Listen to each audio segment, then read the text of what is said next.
is Genevieve Tucker. Thank you for tuning in to the Northern Static Series on CFUR 88.7 FM. You can find us online at cfur.ca. We're broadcasting from the traditional unceded territory of the Tl'itli First Nation, and this initiative is made possible by the Community Radio Fund of Canada. Our featured artist has been an integral part of our music scene here in Prince George for well over a decade.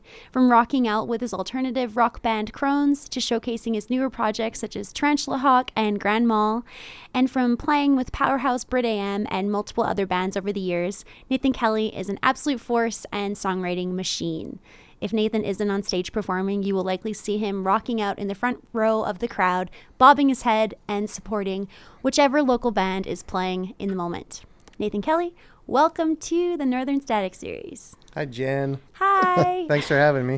Thanks for being here. Yeah, I've had a lot of fun doing research for this interview.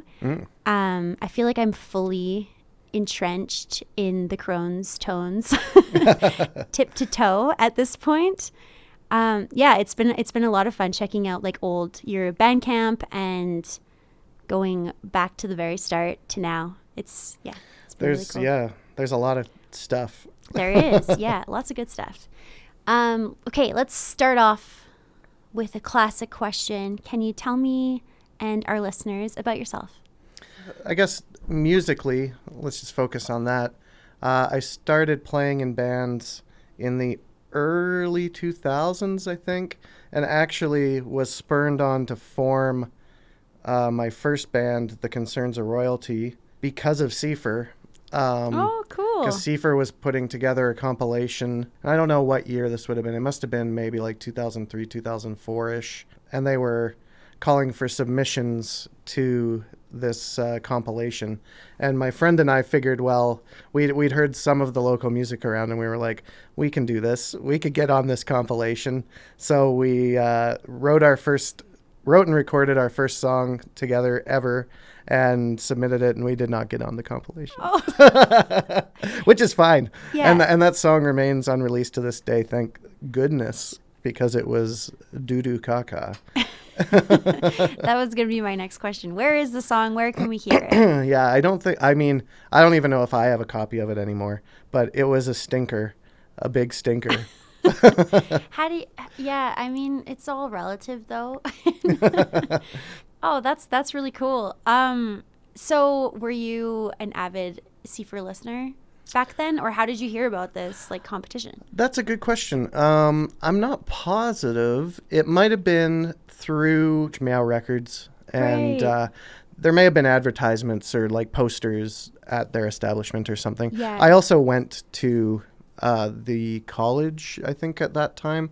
So maybe there were posters up there as well, but I couldn't tell you exactly how I got wind of that. Yeah, that's lost to my brain. You know what? There might have been advertisements in the university and college newspapers or something. That would make sense. Calling out for submissions, that kind of thing. Yeah, don't quote me. My memory is kind of notoriously fuzzy in general. So. And here we are, 22 years later. God, whoa. Whoa. Yeah, that's wild. Yeah, it is. Yeah, that's really cool to think about, though. So let's talk about you a little bit. Where did you grow up, for those who don't know? I was born in Quesnel. Didn't spend a ton of time there as a baby. Moved to, I think, Fort St. James or John briefly. James or John. Yeah, whichever.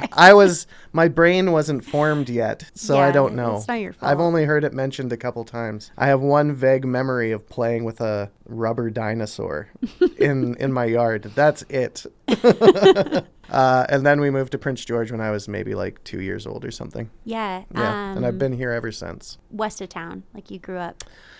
Originally we were in town. Okay. Yeah, but moved out to Mud River area for the majority of my formative years. Did anyone else in your family play music, or how did that kind of get introduced to you? I think maybe my grandfather played something. Maybe I'd never met him, so he was gone before my time. So nobody in the family directly was musical. My parents really loved music and played it a lot while I was growing up. And I was in violin lessons at one point when I was younger. Yeah, it didn't stick.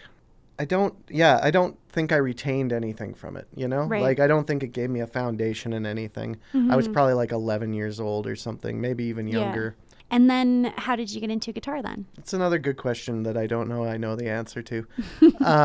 In our elementary school, there were music classes. There was some rudimentary playing of the guitar in maybe grade 6 and grade 7. But I don't think I learned or retained much. I believe that I got an electric guitar, like a Squire, who knows what type of guitar, for Christmas one year. And that was sort of when I really started trying to play stuff and learn stuff. It's been a slow go.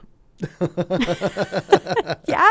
I feel that way, yeah. I feel like my guitar skills were pretty, and do remain pretty mediocre. But I feel like I leveled up a bit over COVID. I played more guitar over COVID than ever before in my life. And I think that kind of made, I got to a point where I was like comfortable enough with my playing, although I still try to push myself to do things that I have no idea how to do all the time. You plateau at a certain level. It's really hard to get over that, to where you feel like you're actually challenging yourself and learning new things, right?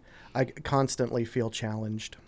I think it's probably funny for people to hear you say that about yourself with your guitar playing skills, because I don't think most people that would watch you perform, I don't think people would think that. Yeah, well, just know that when I'm up there, nothing feels natural. I am constantly thinking so incredibly hard about what has to happen next. I'm never in the moment. I am always just like sweating bullets.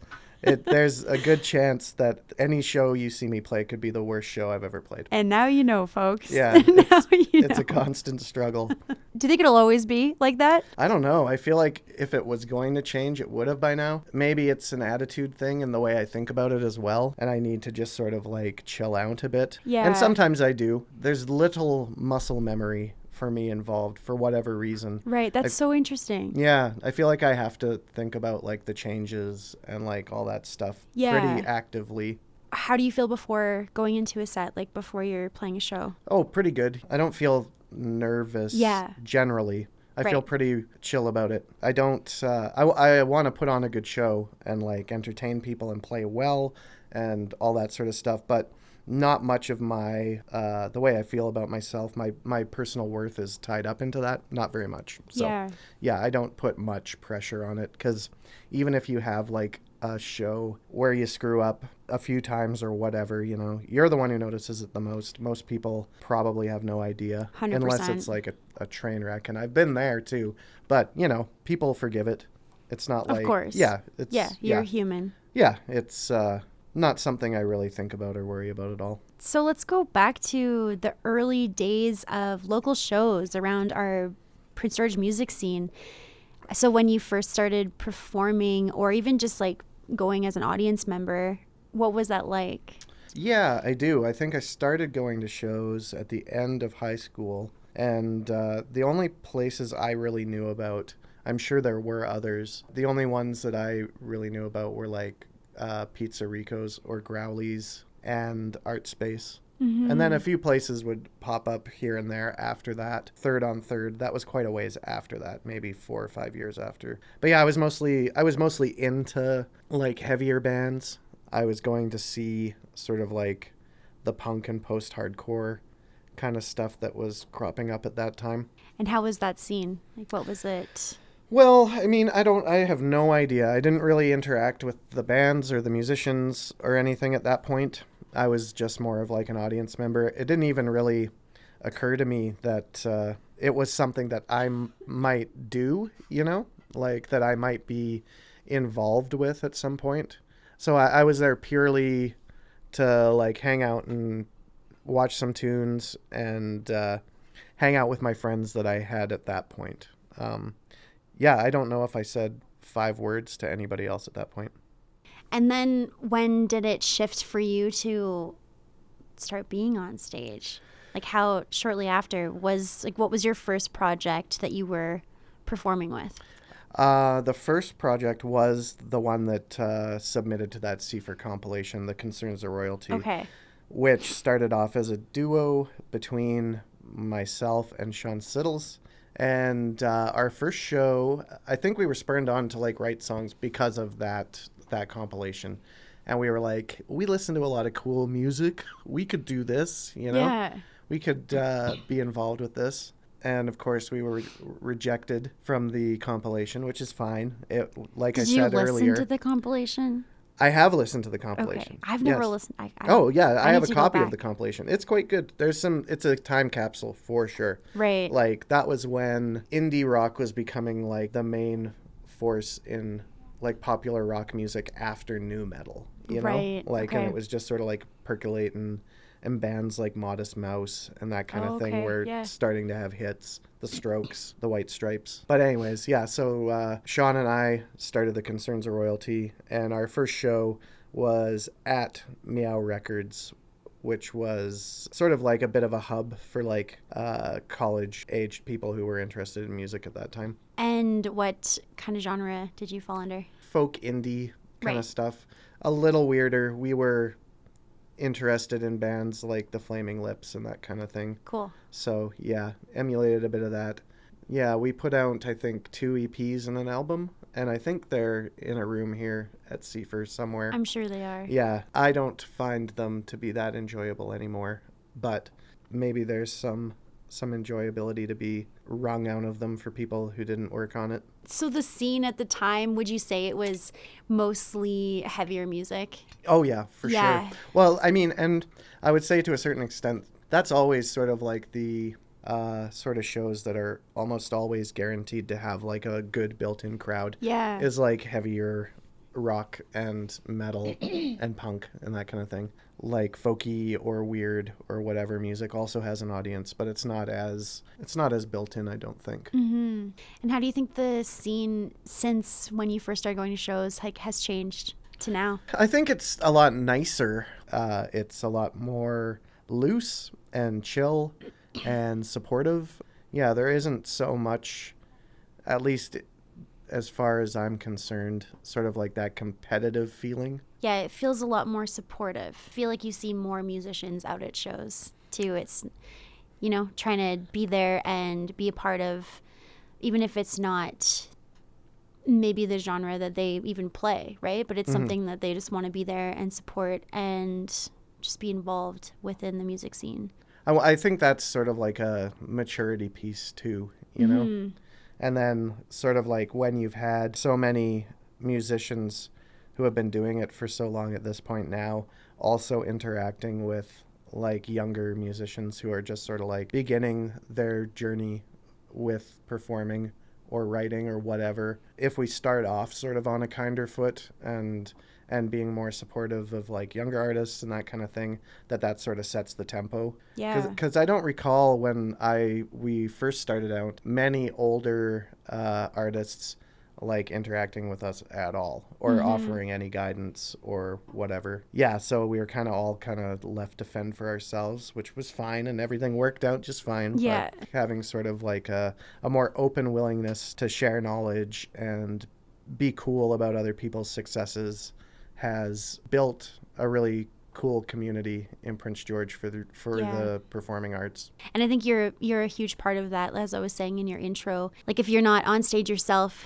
you're often at a lot of the shows. And I think that is a really cool piece. And not even just in person, but you're very active online too, through your Crones Instagram. Can see that you are resharing things, trying to get the word out if there's a show, regardless if it's your show or not. Like you're very supportive, and I think that is a great example for everyone in the community. And it's just nice to be a nice person, and yeah, and I mean, recognize that in you, and I think it's really cool. That's nice. Thank you. I feel like I've been kind of slacking over the last year. I've been so busy. I don't spend a ton of time online anymore. I'll of course like and share things as I come across them. Yeah. But I feel like I was a lot more active in that way maybe a couple years ago. Yeah, the past 2 years just have flown by, and I've been focusing a lot more sort of on my own artistic endeavors, and just like putting all that energy into that stuff leaves less time for going to shows. I would like to get to more shows, frankly.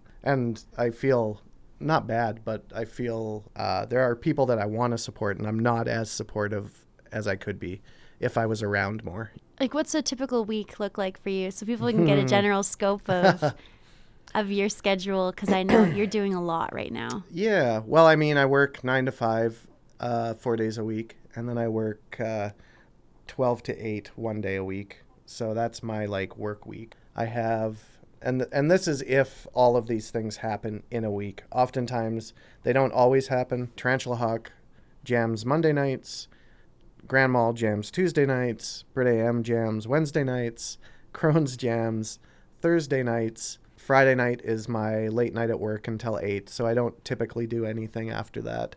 I usually have Wednesdays off from my 9 to 5 job, and I come up here and I do CFUR sessions, behind the scenes stuff. I also do that at home in my evenings and weekends. The time is getting less and less. Oh my God. And writing songs and like at home and going and playing shows and that kind of stuff, fitting all that into that schedule as well. Yeah. Yeah. You're so busy. You're so busy. How do you find that balance? Do you find is there a balance? Do you feel like it's sustainable? I don't know. It feels pretty decent most of the time. This past month has been really tough. There's been a lot happening just like that requires my energy and not much downtime. I went to Vancouver, I guess maybe like 3 weeks ago now, maybe a month ago now. I'm not sure. But ever since I got back, it's been kind of go. Yeah. And I think I've had one day off since I got back from Vancouver. Where I didn't have like a commitment outside of the house. Yeah. But I did like work on like editing and what have you that day. Generally, it's pretty good because most of the stuff I do, I don't do because I have to. I do it because I want to. And my day job is pretty chill as well. I get to listen to music all day. I've been doing my day job so long that I don't have to invest a ton of like mental energy into it. A lot of that is just sort of like comes naturally. So I can think about other stuff. I can think about lyrics, or I can think about my schedule or whatever I have to sort of like think about. Yeah. And most of it fills my cup and it makes me happy to be doing it. I honestly, I don't even know that I've ever gone to a jam and then after it was done been like, I wish I hadn't done that. I don't think that's ever happened to me. They've always been, even if not a lot gets done, it's always just good to make something, or attempt to make something. Let's talk about songwriting. Yeah, how does that work for you? Lots of different ways. Yeah, okay. Sometimes chords or a riff or something comes first. Sometimes words come first. In my notes app on my phone, if I think of a phrase or a bit of rhyming or like something that sounds interesting or might be a kernel, I'll try to jot it down in there really quickly. And like a lot of stuff gets built from that, and just sort of like trying to imagine in my head what a song that has those lyrics would sound like. Okay, what kind of song would that be? Right. And then just trying to like imagine that song already exists, like trying to like will that into existence in my head sometimes. Crones has a song called Sea King that I wrote entirely in the passenger seat of my partner Britt's van while we were driving around Alberta. So that just was like entirely sort of like written in my head. And then when we got home, I was like, I got this song I got to like figure out. That's so cool. I like that song. You played that live at your last show. Yeah. Yeah. It's fun. It's a cool song. It's got a different vibe from what we usually do. Yeah, it does. Yeah. And then with Grand Mall, our songwriting is mostly jam based, so we'll just sort of like get in the practice space and noodle around for a while until something cool comes up, or if somebody has like a little tiny snippet of something they're not sure what to do with, we'll work that up into something. Cool. Yeah. So is Grand Mall more of like a collaborative writing process? Mm-hmm. Yeah. So, I mean, Crones is collaborative in its own way as well. I bring, and we have done sort of like songwriting in that vein before as well. But generally, I bring in sort of like the bones Yeah. of a song, and And then the other elements are kind of yeah, everybody brings their piece to it, and totally. undoubtedly it'll change from what the like phone demo originally was or whatever. Yeah. And then Tarantula Hawk is kind of similar to the Crohn's stuff, and we have like another songwriter in that band now. In our new bass player Ian, he's brought a song to the band, which is really cool. I like being in bands that have like multiple voices in them. It's it just opens things up. There's more possibilities. Your lyrics are so interesting, and these stories that you come up with, and like the word choices too are like, they're just not your typical word choices that you would think to hear in a song, right? So I gotta ask, like, where does it come from? How does your mind work? I don't know. That's a scary question. I mean, I have an English degree. I don't know. That's probably the only thing I use it for. I don't know. I've always been interested in language and like playing with it. There's just a lot of fun can be had by using weird words and like internal rhymes, and a lot of the stuff I do is like slant rhymes. It's not like true rhyming. There's just like one little bit that kind of sounds like a rhyme if you're not paying attention too hard. Yeah, and a lot of it is just sort of stream of consciousness, which eventually you sort of pare down into what seems like it works. As I was listening to some of the older stuff on your Bandcamp, I was listening to Lucky Dog and Retreat, which I've never listened to before. So that was a cool trip. It almost felt like down memory lane because some of the songs are re-recorded. So I was really surprised at like the folk influence. Like it sounded very folky, and like even like there's like a banjo and there's a mandolin and parts and acoustic guitars throughout. So it was surprising, just so neat to hear like the transition from 2012 to now. Do you think 2012 version of Nathan would be surprised in the way that 2025 version of Nathan sounds? I don't know if he'd be surprised. He'd probably be like stoked that we got to that point where we could sort of like play the other stuff that we also like and incorporated that into our art. Yeah. Yeah. Like, do you feel like this was like a natural shift, or was it the people around that kind of aided in that alt rock vibe? Probably both. Because initially, Crones was a solo project, and I'd like write and record all the stuff solo. It was probably with like collaborations here and there. But once the band got involved, that changes the dynamic like hugely. And that's what I wanted to do from the get-go. Like I didn't just call myself Nathan Kelly or something, because I had a vision that it would be a band one day and it would rock. And it does rock. That's the hope. So I guess when you decided to revisit some of these songs, like Lucky Dog, Whoop and Cough, Disemboweled, Dust Cloud is on your most recent album. What was how come you decided to revisit some of those? By virtue of not having, like, when you're first starting out as a band, you need to basically play all the songs you have. You can't really pick and choose your set. Yeah. So all of those songs had been played as a full band. Right. And like we worked them up, so why not eventually like record them, to the way they actually sound when you play live. Yeah, exactly. Totally. Yeah, and actually Cal dug Dust Cloud out a couple years ago, and he's like, we should try this as a full band. We hadn't been playing it or anything, so we're like, yeah, sure, let's give it a go. Yeah, you've self-produced a lot of your music videos throughout the years.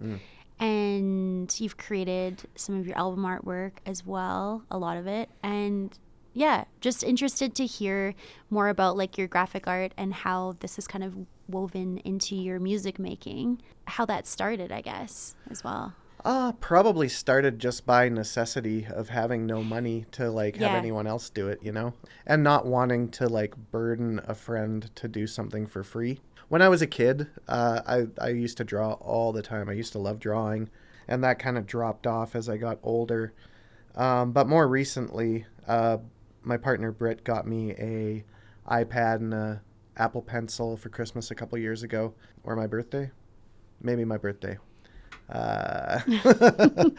Anyways, yeah, and that sort of has made making sort of like band t-shirt designs and that kind of thing more accessible again. Yeah. Yeah, and it's fun. This past like year or two, I've been so busy that I haven't really focused on the visual art aspect of what I enjoy doing. But I will get back to it at some point. Mm-hmm. Yeah. Do you have a music video of yours that you have created yourself that you're most proud of?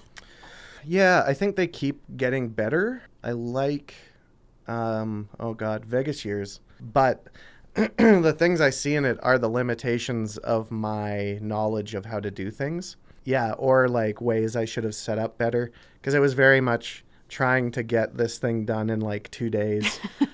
Being in a full green screen suit in like my backyard at like 7 a.m, hoping that my neighbors aren't going to be like, yeah, exactly. I got up early. Yeah, I got up extra early so I could like not be caught by my neighbors in this form-fitting suit.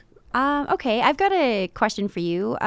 What issues can you recognize in the music industry today? I know that's a very big question, but I'm curious to know like if there's maybe 1 or 2 or even 3 things that you feel like if you could change like that, what would they be? Well, I think having seen Danny's interview, I think he hits it on the head with sort of like the living wage would be great. It's I've never relied on music performance as my livelihood, which has kept my relation to performing and writing and creating that stuff maybe in a different space than those who do rely on hustling. I wish people that wanted to do that for a living, the idea of like the middle class, working class musician has kind of like evaporated over the past 20 years, Mm-hmm. They'll always exist, but I think it's probably harder than ever for those people, which sucks and doesn't make people want to get into doing it, right? It's like, but I feel like that's the way it is with pretty much all sectors of the arts. Yeah. Especially currently. Do you have any advice that you could offer to maybe younger folks that are interested in getting involved and maybe not making it their sole career, but just engaging with the arts community? If you feel like you want to make art, you make art. Like, don't even second guess it. Just even if you feel like you're not good at first, or that maybe you feel like you'll never be good, like just do stuff for the sake of doing stuff rather than for the sake of rising to some sort of arbitrary, imaginary, like level of acceptability for your art. Yeah. Just do it for the sake of doing it. What's next for you? Do you have any goals that you're working towards? Just always trying to be a better version of myself and to produce pieces of art that feel cool to me, that make me feel like it's worth putting out there or whatever. There's plenty of songs that I've written that probably will never see the light of day, but like it's fun to make something, especially with your friends, which is why I have so many bands. It's a good reason to get together on a schedule with people you enjoy spending time with, and you have a goal versus just sort of like, hey, let's go to the bar and like grab a drink and hang out or whatever, which is valid too. Like, but there's too many people I want to hang out with. I can't do that 5 nights a week, Okay, let's move on into our song exploration portion of the hour where we check out a few recorded tunes from Nathan Kelly and his band Crones. Let's start with the song Automatic Writing from their latest release, Human Error.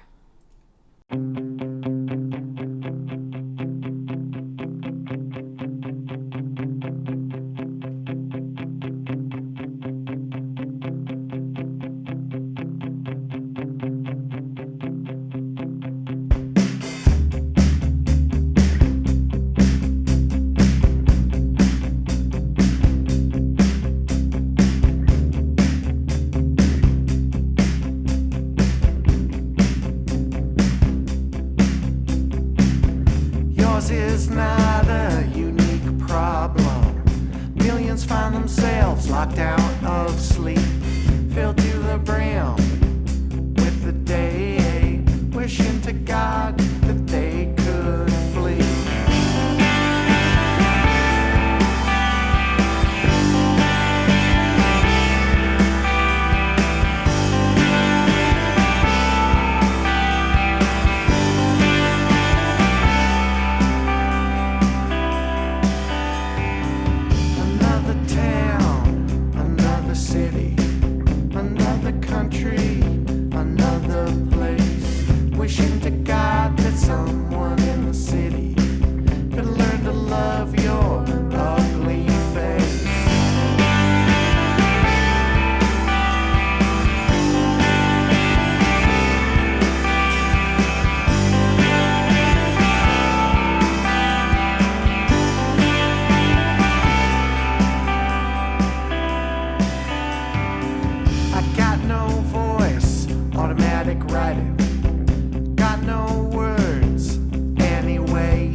Locked out asleep, filled to the brim with the day, wishing to God that they could flee.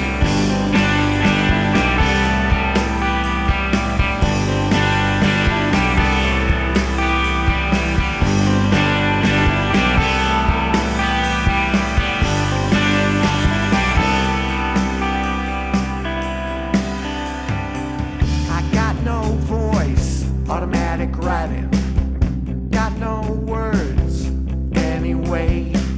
I got no voice, automatic writing. You know I got nothing to say. Nothing to say. Nothing to say. Nothing to say.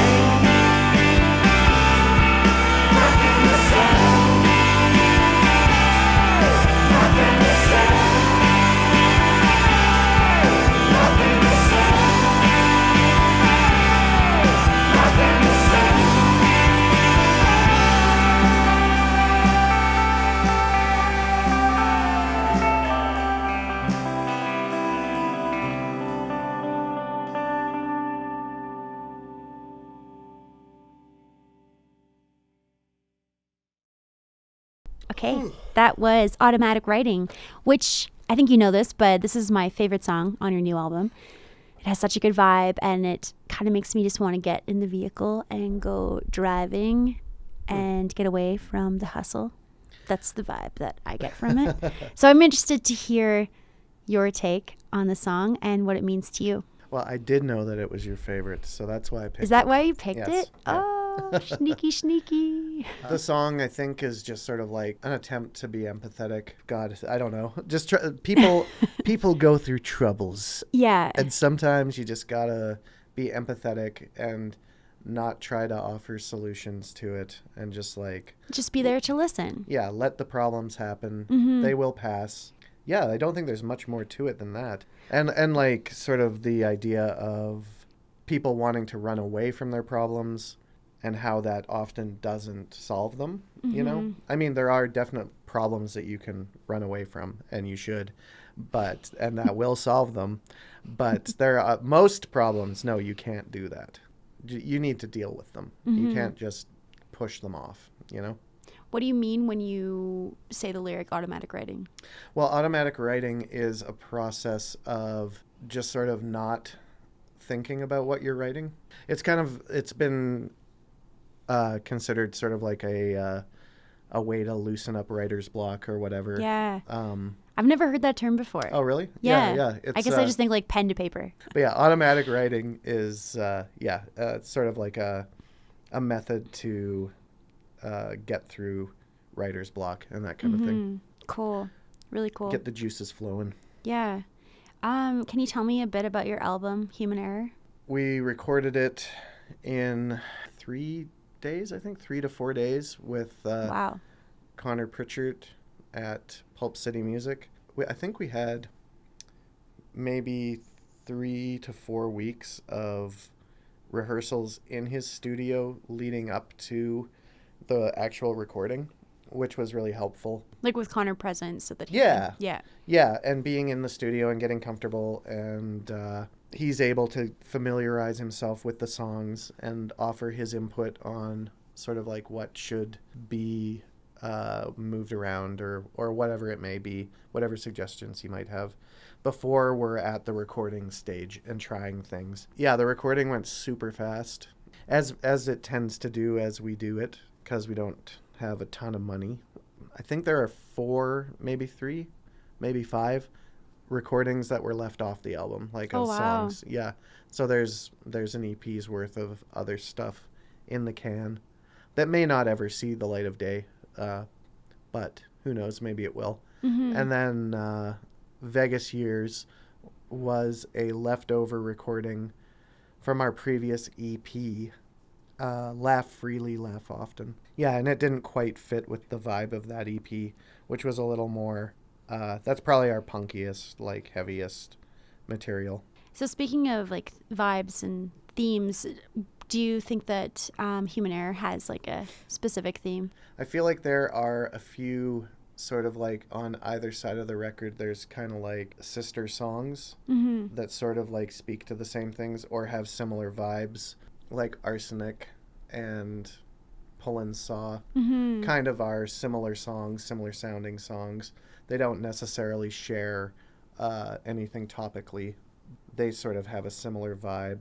Guts, Glory, Gary, and Dirt kind of have similar foot to the floor, kind of like pedal to the metal punkiness to them. Vegas Years and Disemboweled Palomino kind of are semi-similar in their structure, like the structure of the song. The bridges are both very similar. Yeah, so there's kind of like pairings of songs on either side of the LP. But as for an overarching sort of theme, I guess it's just sort of like about survival in the capitalist hellscape that we all find ourselves in and empathizing with that struggle. So having all these extra songs that didn't make it on the album, how often are you songwriting? Like how much material do you think you have that is like you've never even played? Like are you writing frequently? A lot. A lot, yeah. Yeah.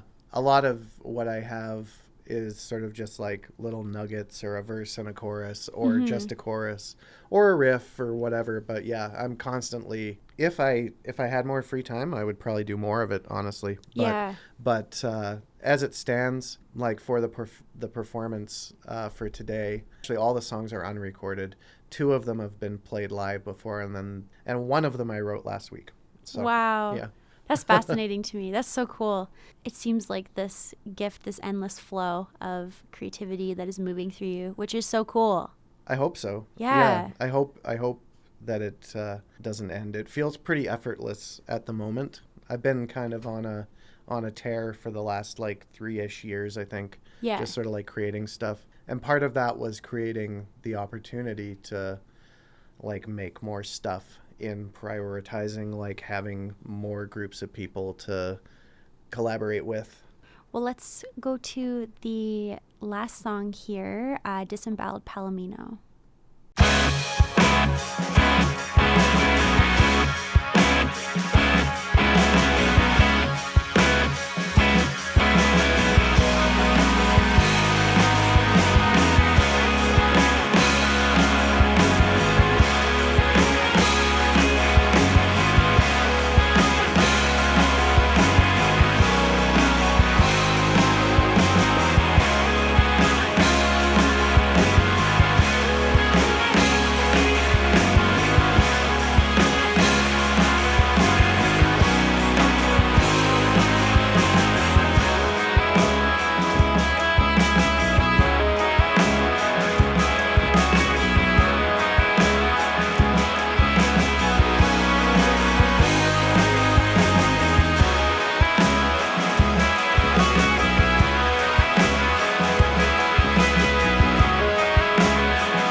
across its entrails hanging out, gallops across my fevered scalp. Pink foam forms around its mouth. Its taste is older than your doubt.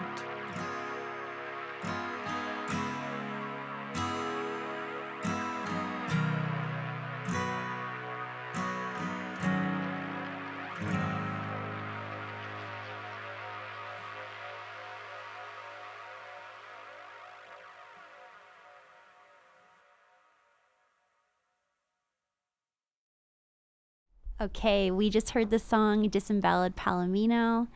Okay, let's talk about it. Where the heck did this come from? Oh, This well, story, actually, this image. I can tell you the exact where that imagery came from exactly. I am on a subreddit. Nature is Metal, that's what it's called. Okay. On Reddit. And it always has like animals doing crazy shit. And this particular one was like a zebra had been attacked by something. And it was like running down this sort of embankment with its intestines trailing behind it. And it was like such a wild image that it stuck with me for a while. So it wasn't a palomino, but palomino is just fun to say. They're Actually, beautiful creatures. yeah, they are. And the word palomino is only in the title of the song. I don't sing it at all. So. That's true. Yeah, I just say a horse. Yeah, so that's where the seed of that came from. I heard this acoustically first at you performed as like a solo set, and it was quite a few years ago, and I just thought it was so haunting and beautiful. It was just really cool to hear it with the full band. I love to hear that transition myself, like hearing how it was kind of birthed and I guess we kind of already touched on this before, but I was just going to ask, like, how do you approach when you bring these songs to Crones in particular in this instance? Yeah, how does the rest kind of come together? It's all pretty natural and sort of like very rarely do I sort of like give direction on a part or something I want to hear. Generally, it's a blank canvas for everybody, and then we'll sort of work on it together and find out what works and what doesn't work. In the recorded version, I think I like the recorded version better than playing it live because it has that switch to like an acoustic guitar for the verses. Yeah. Yeah, that's one of my favorite moments on the album, like space rock inspired intro, and then it cuts and the acoustic guitar comes in. That's a part of the album I'm super happy with. Yeah, and that's hard to do live because I can't just magically make an acoustic guitar appear in my hands as much as I would like to. Is there anything else that you wanted to add about Disemboweled Palomino that you think maybe the listener might not catch first time around? Oh, it's again just about sort of like the apocalypse that we're finding ourselves in currently. Yeah. You know, the usual. Yeah. I've got one more question for you to wrap up the segment. What do you hope listeners will take away from this last release in particular, since we've heard now 2 songs off of it?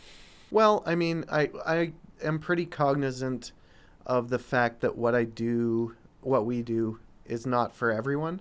Like, it's kind of odd music to a certain degree, and we touch upon a lot of different genres that maybe for some people don't mix that great.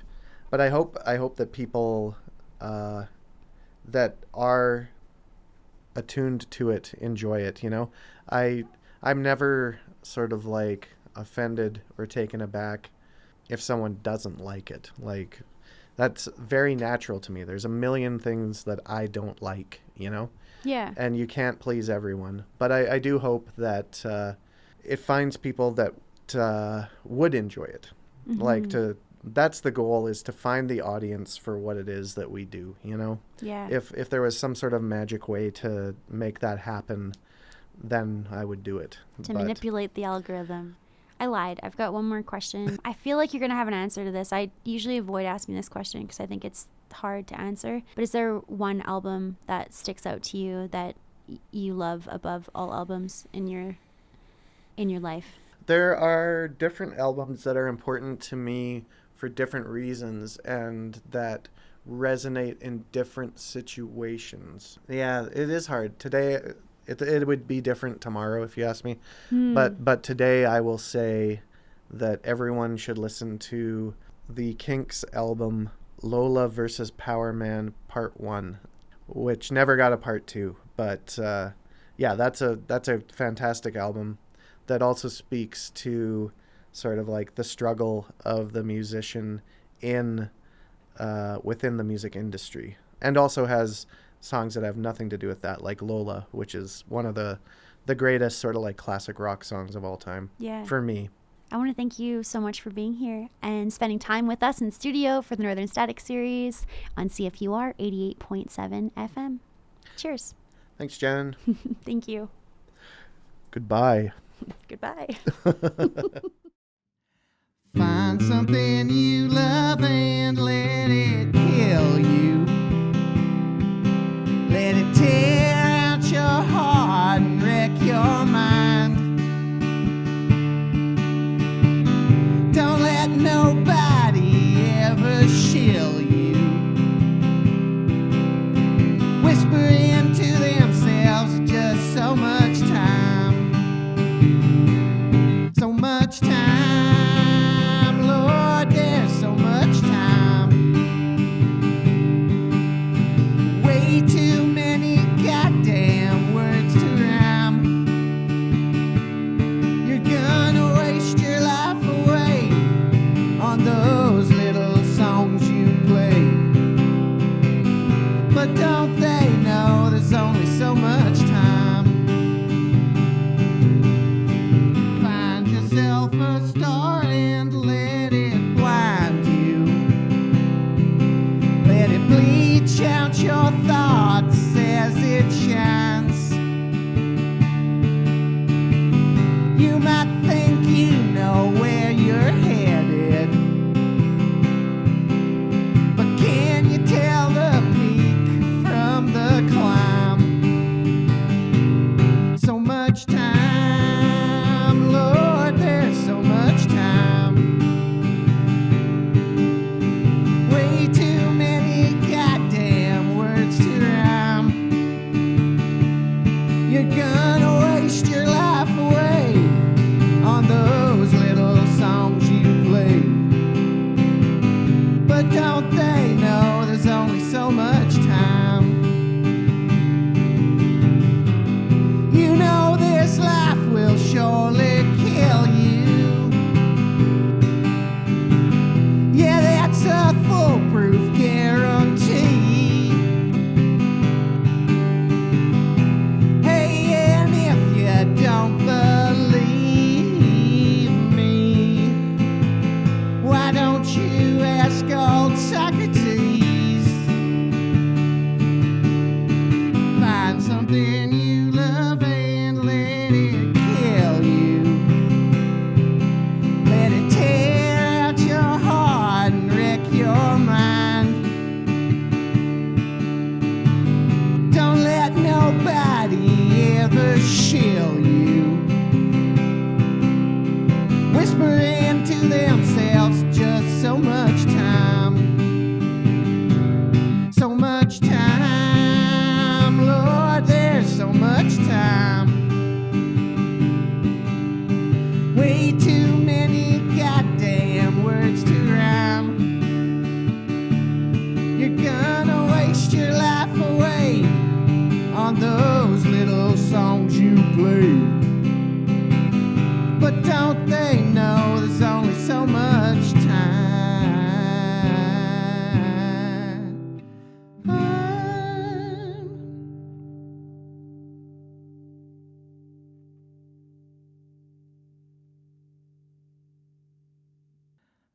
I was never born, I just congealed deep in the gutters of the city of steel. Well, you affect me, and I infect you, and make you question all those little things that you do. And when I rose, the whole world it froze, and when I rise, the whole world it dies.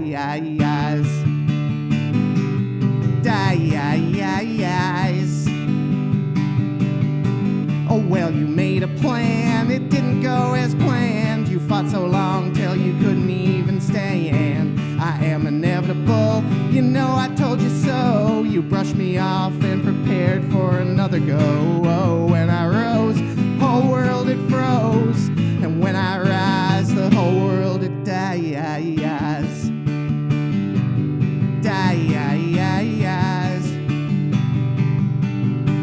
I got 1,000 names and they all sound the same in any tongue that anyone would care to claim. There is no answering me because there is no key for something that has no meaning. When I rose, the whole world it froze. When I rise, the whole world it dies. The whole world it dies. The whole world it dies.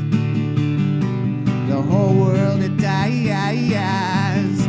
The whole world it dies.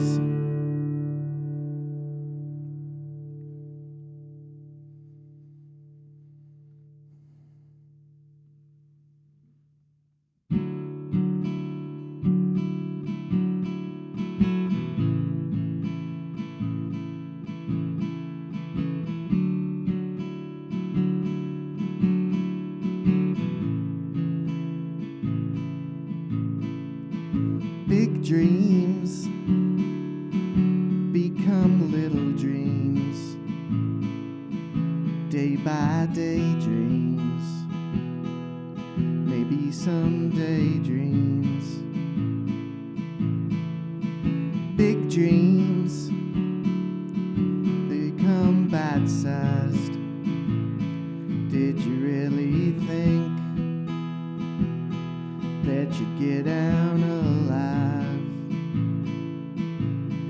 I believe in your little dreams, your flights of fancy. Now don't be nasty to yourself and your big dreams. They're still in there, pushing on your seams.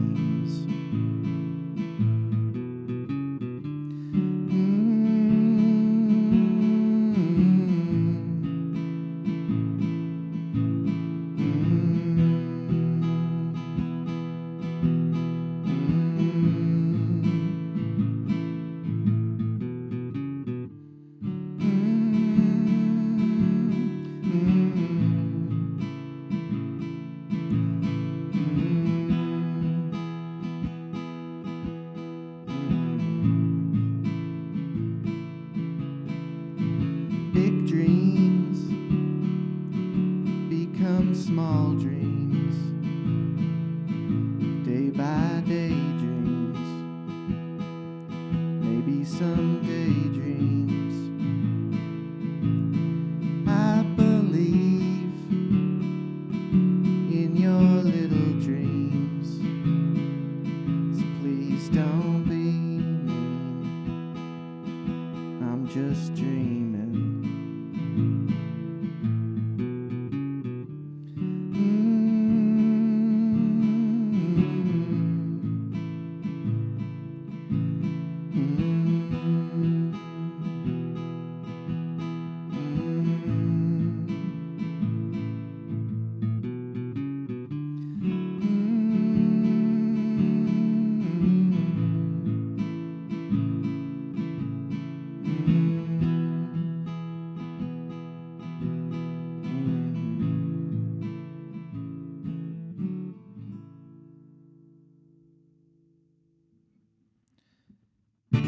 I'm just a tiny bedroom spider. I ain't meaning you no harm. I was laying there beside her, fidgeting with all my arms. I don't wanna go where everybody goes. I don't wanna know what everybody knows.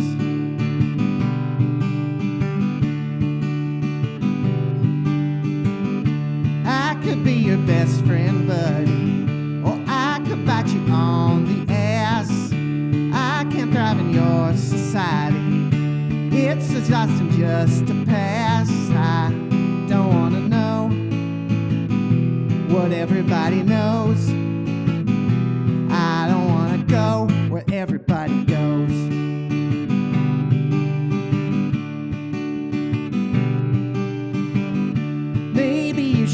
try it my way. Just for once forget the past. Maybe try it just for a day. You never know, it might just last. I don't wanna know what everybody knows. I don't wanna go where everybody goes.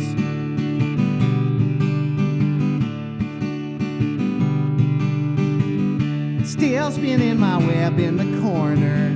Still meaning you no harm. Still trying to shake the mourner with all 8 of my arms. I don't wanna go where everybody goes.